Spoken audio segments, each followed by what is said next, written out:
INS Udayagiri మరియు INS హిమగిరి. INS Udayagiri భారత నౌకాదళానికి చెందిన ఒక ఆధునిక స్టెల్త్ ఫ్రిగేట్. ఇది నీలగిరి తరగతిలోని యుద్ధ నౌకలలో ఒకటి. దీన్ని ప్రాజెక్ట్ 17A కింద నిర్మిస్తున్నారు. ఈ నౌక 2022 మే 17న ముంబైలోని మజగాన్ డాక్ షిప్ బిల్డర్స్ వద్ద ప్రారంభించబడింది.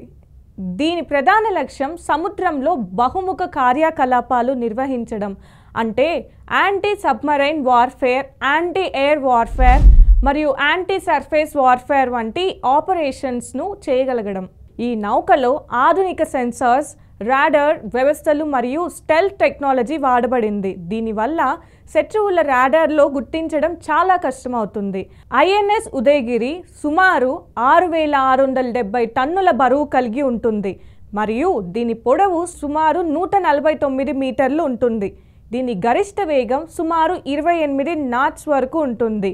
ఇందులో బ్రహ్మోస్ సూపర్సోనిక్ మిజైళ్లు, టార్పెడోలు మరియు హెలికాప్టర్ ల్యాండింగ్ డెక్ కూడా ఉంది. దీని ద్వారా ఇది సముద్రంలో ఉన్నత స్థాయి రక్షణను అందించగలదు. ఐఎన్ఎస్ హిమగిరి కూడా భారత నౌకాదళానికి చెందిన ఒక ఆధునిక స్టెల్త్ గైడెడ్ మిసైల్ డెస్ట్రాయర్. ఇది విశాఖపట్నం తరగతి ప్రాజెక్ట్ 15Bలోని 4 నౌకలలో ఒకటి. ఈ నౌకను garden reach ship builders and engineers GRSC Kolkata వద్ద 2022 నవంబర్ 14న నీటిలోకి దించారు. ఇది ప్రస్తుతం నిర్మాణంలో ఉంది మరియు త్వరలో నౌకాదళంలో చేరుతుంది. ఐఎన్ఎస్ హిమగిరి 7400 టన్నుల బరువు కలిగి ఉంటుంది మరియు దీని డిజైన్లో స్టెల్త్ టెక్నాలజీని విస్తృతంగా ఉపయోగించారు. దీనివల్ల శత్రువులకు రాడార్లో కనపడడం కష్టమవుతుంది.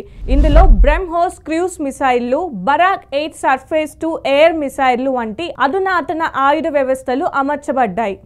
ఇది నెట్వర్క్ సింట్రెక్ వార్ఫేర్లో కూడా పనిచేయగలదు. దీని ద్వారా గగనతల, సముద్రతల, నీటి మునిగిన శత్రు లక్ష్యాలను సులభంగా తుడముట్టించవచ్చు. ఐఎన్ఎస్ ఉదయగిరి ఒక ఫ్రిగేట్, ఐఎన్ఎస్ హిమగిరి ఒక డెస్ట్రాయర్. ఫ్రిగేట్లు తక్కువ పరిమాణంలో ఉండి బహుముఖ రక్షణలో ఉపయోగపడతాయి, కానీ డెస్ట్రాయర్స్ పెద్దవిగా ఉండి ప్రధానంగా దాడి మరియు అధిక రక్షణ సామర్థ్యం కలిగినవిగా ఉంటాయి.